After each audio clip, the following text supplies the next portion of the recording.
Nafisa?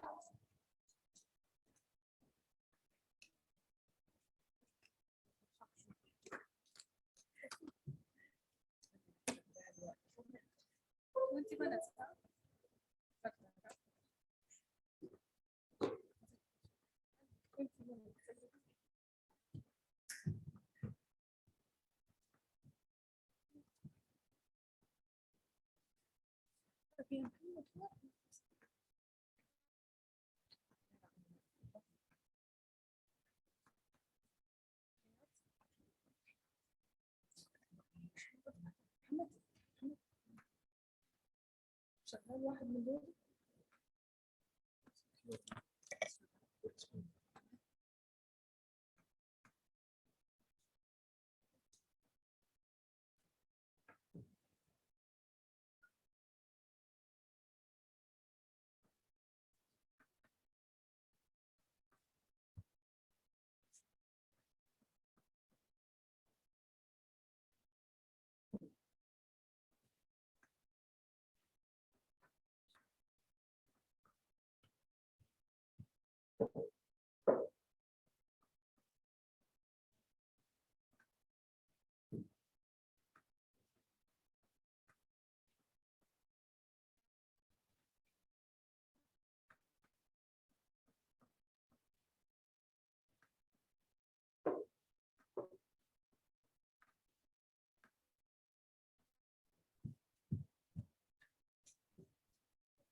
Good morning. Assalamu alaikum.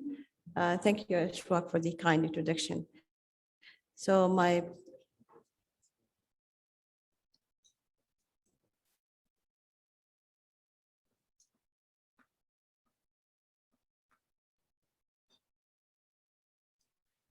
going to talk today about the management of extensive small cell first line and beyond. So we know that we're dealing with very aggressive disease. Small cell constitute around 13% of the totally diagnosed cases annually. It's around 180,000 patients. So unfortunately, 90% of those patients are elderly, having multiple comorbidities and heavy smokers. So we're talking about disease lung already. By contrast, it's not like non-small cell lung cancer where multiple molecular mutations are available. Small cell is not the same. Only thing that we know that there is loss of retinoblastoma gene and there is mutation in TP53. And we know those having those mutation in any disease will lead to aggressive disease, loss of apoptosis, and prolongation of the survival of the cancer cells. So still we have very few information about the molecular biology of the small cell lung cancer.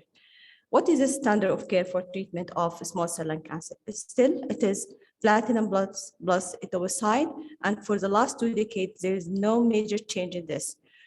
Fortunately, the response rate is very high, up to 70% with the starting of the standard of care therapy, but very fast the disease will recur and the patient will progress with very poor outcome, and the best overall survival in the best scenario is 10 months.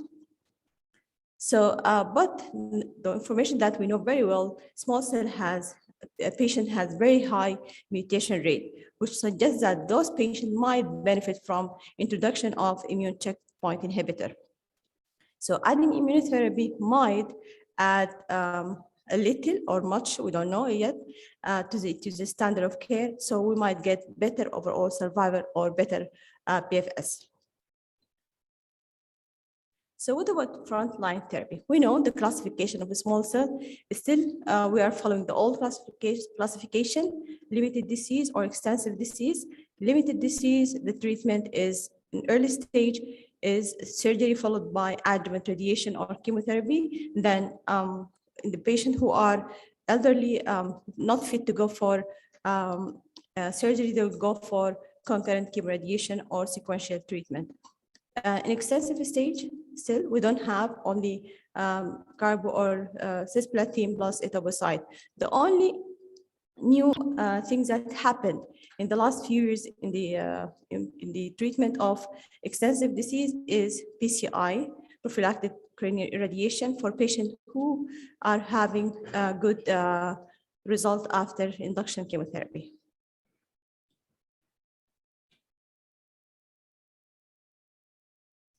So how did we introduce immunotherapy in small cell lung cancer?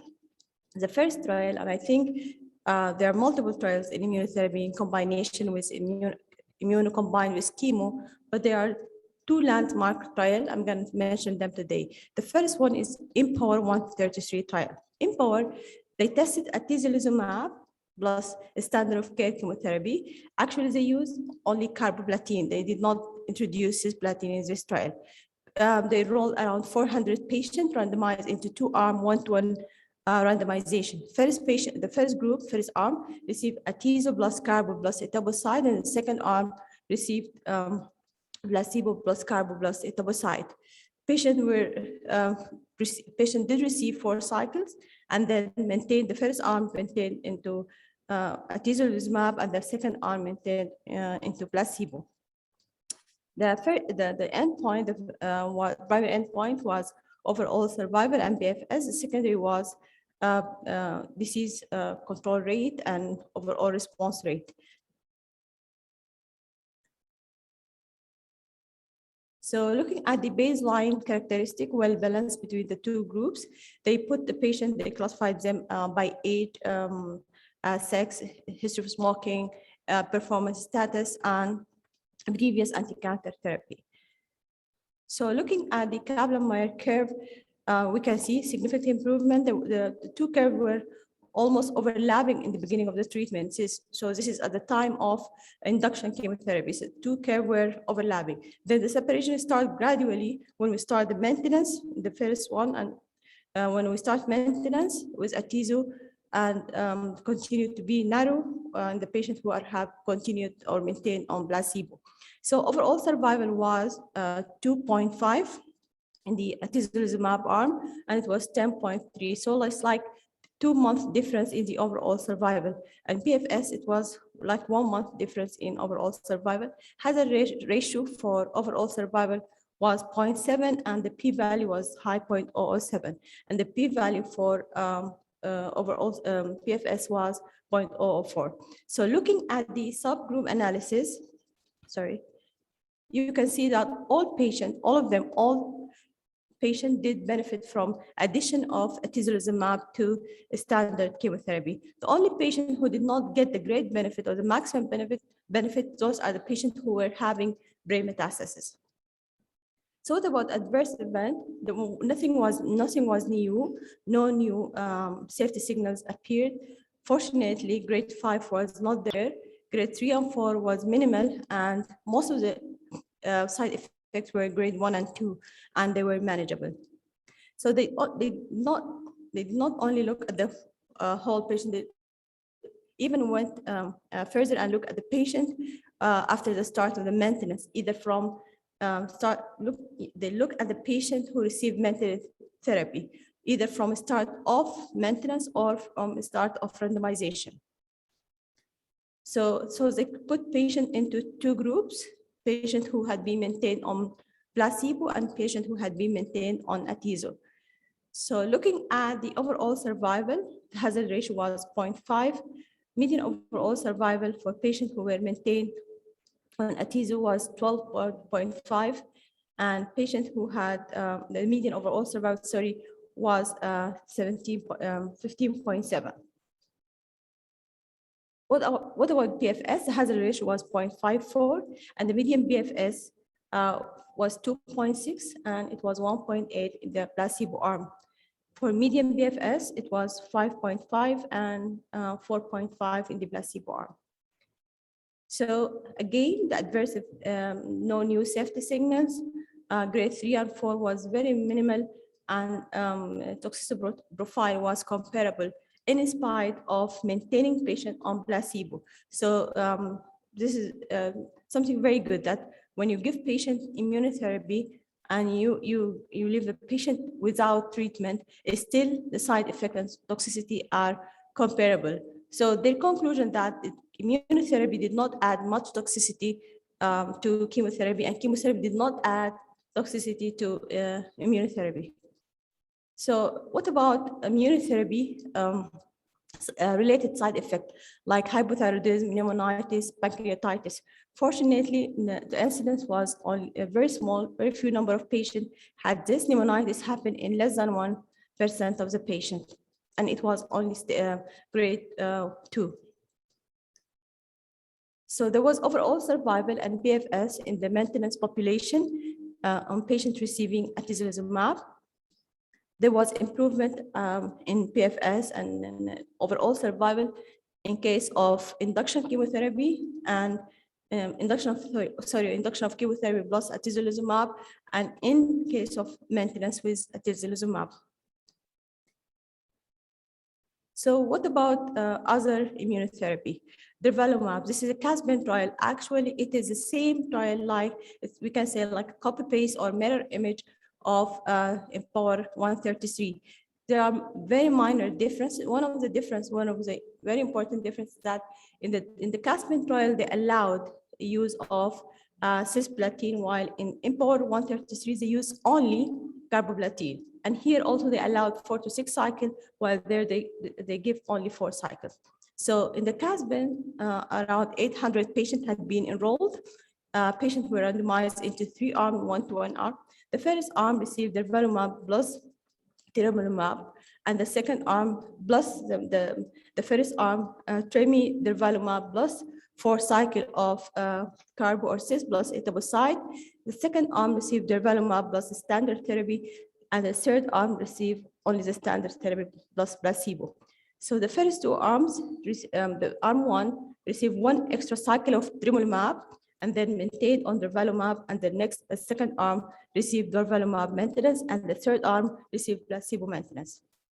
So the primary endpoint was PFS and overall survival. Secondary endpoint was overall response rate, and they look at the quality of life.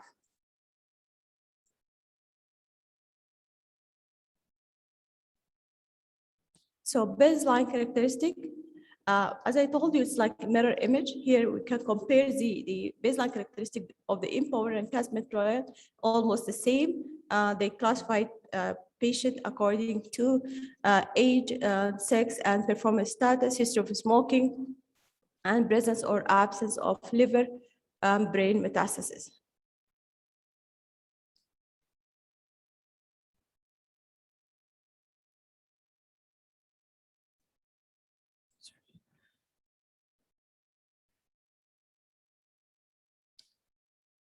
It's not moving. It's not moving.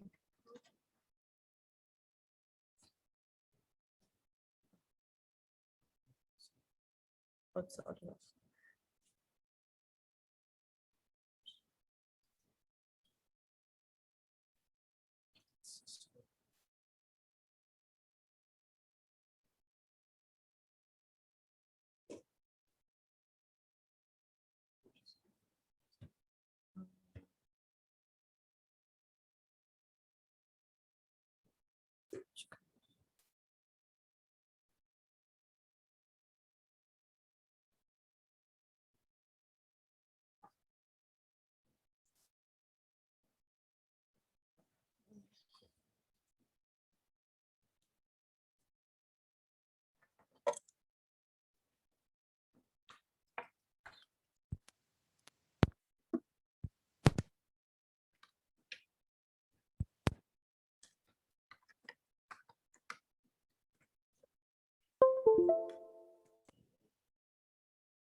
It's not open.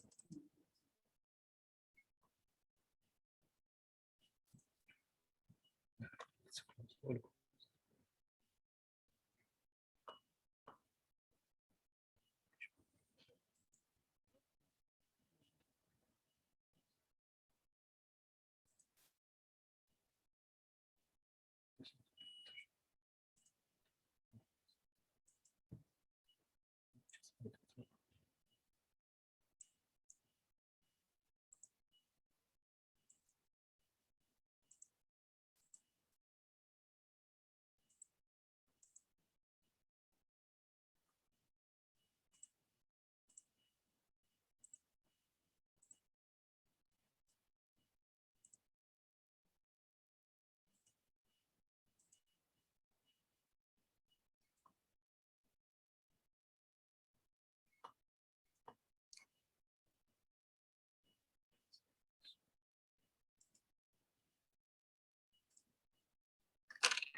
Which is which is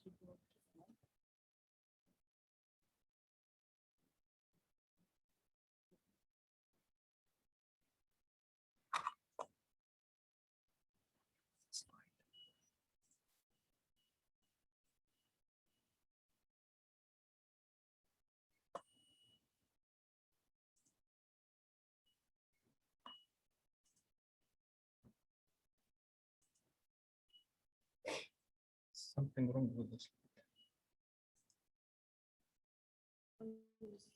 Yeah.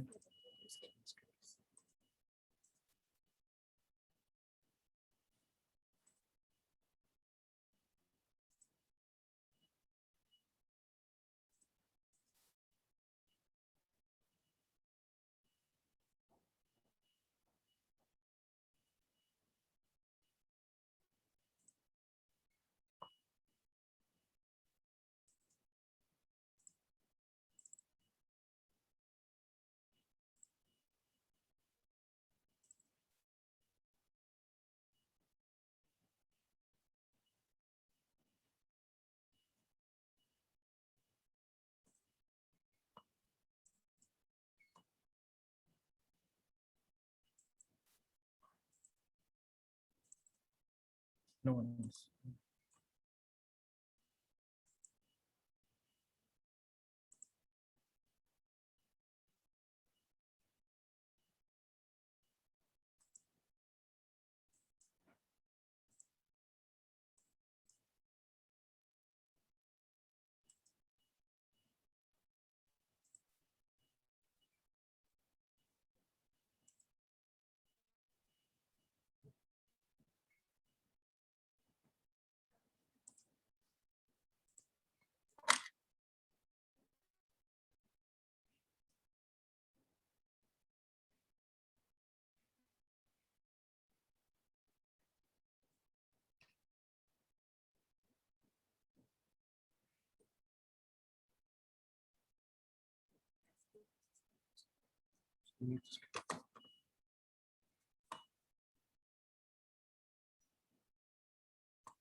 Okay. Okay.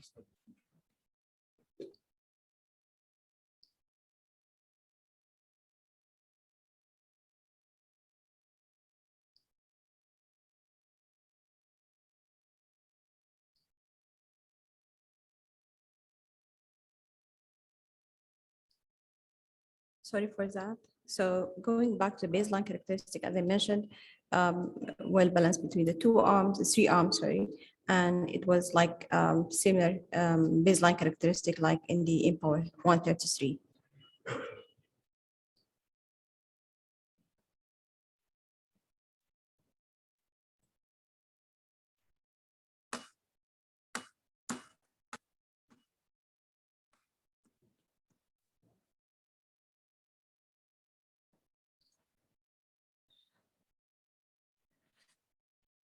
Sorry, I cannot go back to the Kaplan-Meier, but there was difference in the overall survival and BFS. The overall survival was 13 months, around 13 months, and in the development arm, and it was 10 months in the 10 months is the placebo arm. So what about the first arm that they received dual immunotherapy plus chemotherapy? Definitely, the toxicity will be high in this arm. Still, we don't have the final analysis, but the NCCN guideline did not consider this as a standard of care because the rate of discontinuation was up to 25%. So we're talking only about arm 2 and arm 3. So the durvalumab plus platinum etoposide demonstrated statistically significant and clinically meaningful improvement in overall survival versus platinum etoposide alone. The hazard ratio was 0.7. Overall survival benefit was observed across patient and irrelevant, and it was clinically relevant and in all patient subgroups. So atezolizumab got an approval from FDA in March 2019 and by EMA in June 19 as well, and durvalumab got approval by FDA in March 2020. So both of the medication had been incorporated in NCCN guideline as a first-line therapy for the patient who are having stage 4 extensive disease, small cell lung cancer. What about beyond first-line therapy? We know that, as I mentioned before, very good, very quick or response rate, but unfortunately, very quick deterioration and progression of disease or recurrence of the disease. So very important to have a good second-line therapy for those patients, or still will be having unmet needs for them. So lurbinectedin was the first medication that approved for the second line since 1996.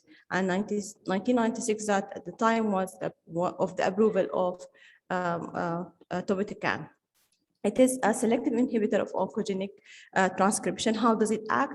Lurbinectedin acts through intercalation into DNA. It enters the DNA, cause this breaking of the double-stranded DNA, and then generate apoptosis.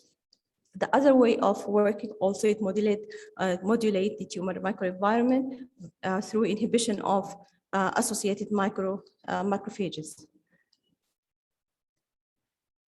So it had been tested in phase 2 trial, this basket trial. They enrolled around 100 patients. Patients were 18 years old and above, pathology proven, histology proven small cell lung cancer, and patient received at least one line of therapy. So they were having measurable disease, good performance status, and excluded patients who developed toxicity from previous treatment. They only accepted grade 2 alopecia and peripheral neuropathy. So any patient who had side effect or toxicity from previous therapy had been excluded from the trial. So they look at anti-tumor effect. Overall response rate was very impressive. It was 35%, and around 70% of the patient had disease control. So duration of response was 5.3 months. So they look at the patient, they put them in two groups, sensitive patient and resistant patient. Resistant patient, they consider any patient who had disease progression in 90 days or below or less. This was, those patients were classified as resistant patient. Patient who maintained response after 90 days classified as a sensitive patient. So here we can see that around 65% had some sort of tumor shrinkage. So overall survival, it was around 3.9 months, and PFS was 3.9 months, and PFS at 6 months was 33%. So for the sensitive patient, the PFS was 2.6 months, and the PFS at 6 months was around 19%. So for the sensitive patient, again, for the resistant patient, for resistant 2.6, while in the sensitive was 4.6, and that PFS for the resistant was 18.8, and was like 45% in the sensitive group. So overall survival, looking for all patients, overall survival was 9.3 months, and at 12 months, it was 34%. Looking to the overall survival in the sensitive and resistant group, the resistant group, it was 5 months, while it was 12 months in the sensitive group. At 12 months, it was 14%, while it was more than around 60% in the at 12 months. So lurbinectedin has shown encouraging result in the second line. There was improvement in overall survival. 35% of the patient got some disease response. Median duration of response was around 6 months. Median overall survival was 9.3 months. Activity observed in all patients previously treated, even in patients previously treated with immunotherapy, they had some sort of disease response. So looking at the safety, the medication was safe. The main toxicity were hematological toxicity, which was mainly leukopenia, neutropenia, anemia, leukopenia, and febrile neutropenia. Fortunately, the hematological toxicity happened in 10% of the patient, and only 5% of the patient had febrile neutropenia. Discontinuation of the treatment happened only in 2% of the patient. So the medication was found to be safe and effective in the as a second line. So this was the medication get an FDA approval for second line treatment and introduced to NCCN guideline. If we look here, it is favorable treatment for patient in the metastatic setting in the second line. So what about other immunotherapy? We have Keynote. Keynote 028, it was phase 1 trial. Only very few number of patients, 24 patients had been enrolled in this trial. Patient is a single arm trial. Patient received pembrolizumab at 10 milligram per kg every 3 weeks. And they looked at the best overall response rate as primary point, and secondary endpoint was PFS, overall survival, and duration of response. So the result of phase 1 was very encouraging. PFS at 6 months was 28%, and at 12 months was 23%. Looking at the overall survival, there was overall survival at 6 months was 66%, and at 12 months it was 33%. So having this result encouraged the investigator to go for confirmatory test by doing a phase 2 study. So phase 2, it was Keynote 158. They enrolled around 83 patients. 19 of them were already enrolled in Keynote 028. So looking at the result of Keynote 158, 19% of the patient had good response to the treatment. Actually, 2 of those patients had complete response, and 14 patients had partial response. The median duration of response was not reached at the time of the analysis, but around 18 patients, around 61% of the patient had treatment for 18 months or even longer. 51 patients experienced some toxicity profile, but fortunately, most of them were consistent with what we knew already from the literature. So there is no new safety signal seen with the pembrolizumab in the third line and beyond. So pembrolizumab exhibits durable anti-tumor activity in subset of patients with recurrent or metastatic small cell lung cancer, undergone 2 or more previous line of therapy, regardless of PD-L1 expression. So, and it was well tolerated and less toxic. So looking at the NCCN guideline, we can see obviously it had been introduced as third or the fourth line.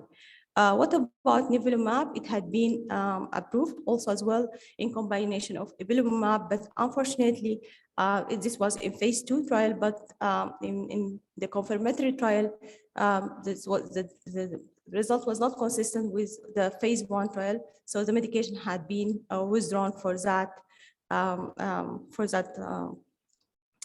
indication. So thank you. I think we'll leave the questions to the end. No.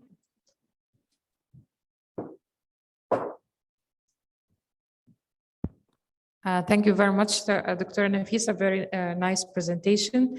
and we'll keep the question at the end.